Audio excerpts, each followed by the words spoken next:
And I've just realized I've done about 10 minutes of vlog, but I had the radio on, which wasn't very bright, so I'm going to start again.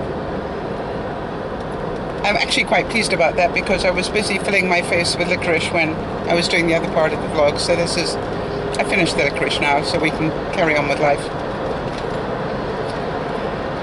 I'm on my way to see Englebert Humperdinck, and that's a great fun thing to do because I've never done that. I've never seen him live, and I might as well see him now because my reckoning he must be in his 70s by now. And isn't it amazing that you can be a performer, and in his day he probably had about a decade where he was producing quite a few hits, and he's lived the rest of his life on those few hits. You know, as long as he does a performance and includes a couple of those hits, I guess he's made to go, and has been doing that for the past, well, I would think he would have been in his late 30s, maybe 30s, in his 30s when I started. Let me think, how old would I have been?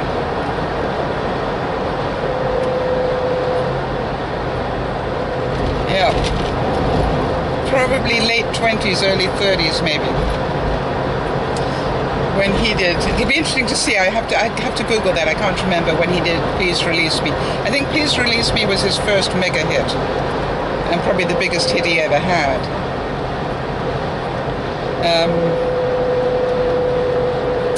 So, isn't that amazing that you can have that sort of longevity? You know, if the hits are good enough, you can trade on them for the rest of your life. Now, you probably never ever want to sing those songs again. How many times do you think he's had to sing that song in his lifetime? And of course, if he doesn't sing it exactly the same as we heard it when we were young, it will be a terrible thing for us. So I often think about that. It's really amazing when you can do that. There was a guy called Connell, I think C-O-N-N-E-L. I can't remember, Stephen something Connell, Stephen S. Connell or something, I don't know. But there was a guy who wrote a speech called Acres of Diamonds. Acres as in lots and lots of land, of diamonds. And he wrote it way back, I would think 30s or 40s, I guess. And it was a great speech. And I've heard it many, many times in my life, and I recommend, if you've never heard it, to hunt it down and listen to it. It would be on a listen-to basis. I don't think that they were televising at that time.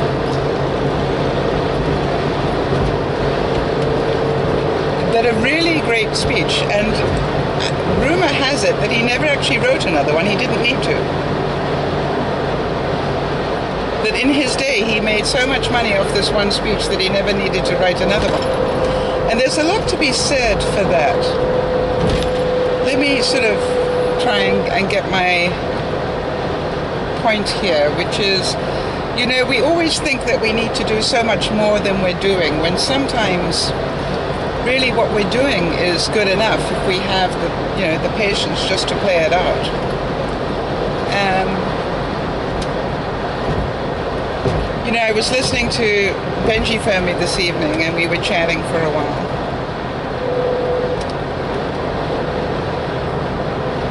And I was listening to some stuff he was talking about that made you realize that really, you know, he was asking me questions where I burst out laughing, and I said, oh gosh, I'd love to have problems like that one. You know, because the decisions he needed to make were between good and very, very, very good. And it was so cute to listen to it. And you literally sort of go, gosh, I'd like to be in a position where those are the problems.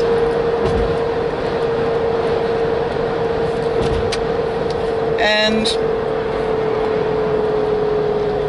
you know, shall I have lobster or caviar for dinner? you know, would be a nice decision to make. And so you listen to your life and what's going on in your life, and you go, wow, what a wonderful position to be in. And what I really adore about talking to Benj is he is so practical. Now, if ever there was a guy who had, you know, his mind in balance, it's him. And whenever he gets in a little bit of a turmoil, he will phone, not because I have all the right answers, as much as I will challenge some of what he's thinking. And then every now and then I'll pop in another option. And it was funny because today I popped in an option and he went, wow, I never would have thought of that. And then you go, I did my job. I'm pleased I did my job. I gave him at least one idea he hadn't thought of, and that's awesome. So the broadcast today was amazing. We did a broadcast last night, put an extra one in because I'm not going to be able to do a broadcast tonight. But the good news was that we did a broadcast at lunchtime, and we had a lot of people that came into the lunchtime broadcast, which makes it fun. Always a lot of varied ideas when you have a lot of people. And we were having this discussion about, you know, whether we tell the truth. You know, when somebody says to you, would you like eggs? And you go, you know, whatever. That wasn't the question. The question was, would you like eggs? And there were those of us who need a straight answer. Yes would be a nice answer. You know, or no thank you, I had eggs yesterday and I don't like to eat them every day. Another totally acceptable answer. But all too often what we do is we answer in a way that, because we don't want to offend anybody. So, you know, whatever you're having.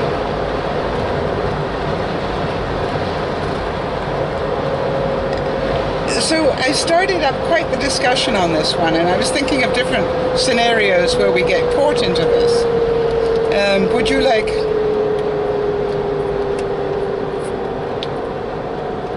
If you get yes to the answer of would you like eggs, you know, obviously the next question is going to be, you know, would you like them scrambled or fried or however. And whatever comes up quite a bit. To which I will reply, that wasn't meant to be one of the options. Would you like fried, scrambled, boiled, poached? But most people don't want to answer that. And, you know, the discussion was, is it because they don't want to offend? In other words, they are a people pleaser? Or is it because they actually don't give a damn? Just give me eggs, woman. We also had quite a discussion today about manners. At least one of our broadcast viewers said that they still like old school manners. They still like somebody to pull a chair out for them and put it back in again before you sit down, and to open a door and things like that. And they were saying that they're going out with somebody at the moment who doesn't have those values, whose argument is, you know, you're a woman sort of this decade, therefore you don't need that. You know, modern women don't need that anymore. Well, it's not about needing, it's about appreciating. So one of the suggestions that I had is that, you know, reward good behavior. And we, you know, you have to take it outside the 9 dots for it to make sense. So I said to her, you know, and I was saying to the people who are having difficulty getting guys to make a decision, it was like, you know, if you ask them, when we were talking about this, you know, would you like eggs or sex? And I think the decision would be quite easy to make. I'd also get a lot of attention. Because now that's a discussion they're willing to have. And so you've got to think about the fact that, you know, where does it become relevant or not relevant? I hope I've left enough time to get to where I need to be in time.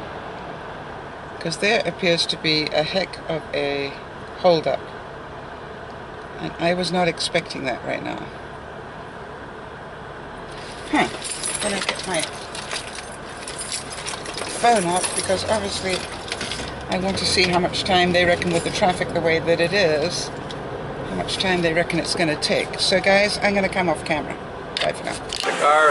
Okay everybody, this is Dan Hamasal and here I am with you very smart looking Doug. Say hi to the peeps, Doug. Hi. May I introduce you? No, you got to get your face cleaned up first. Yeah.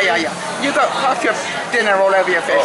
Okay, so, and we just met. That's Ray and that's Barb. So wave to the peeps. Okay, and they've come from exactly the same place where I am, and we won't mention where that is. But the joke is they came at 2 o'clock. They're smart people. And Doug got here half an hour early because he's a smart person. And I thought an hour would be more than enough to get you here. And it would have been. Seeing as it told me it was only going to take 20 minutes until I hit the 4-car accident. So we're here safely, just so that you all know that, and now we're going to have a quick meal. And then Doug's going to sit there and sleep while the rest of us sing Englebert, Humperdinck. My good-looking guy. So, Doug, you were allowed to snore and be totally unentertained. Know you did your good deed for the day. Thank you. And think about it this way, at least you got dinner, you know. Yeah, thanks for dinner. Okay, we're going to go into the dark now.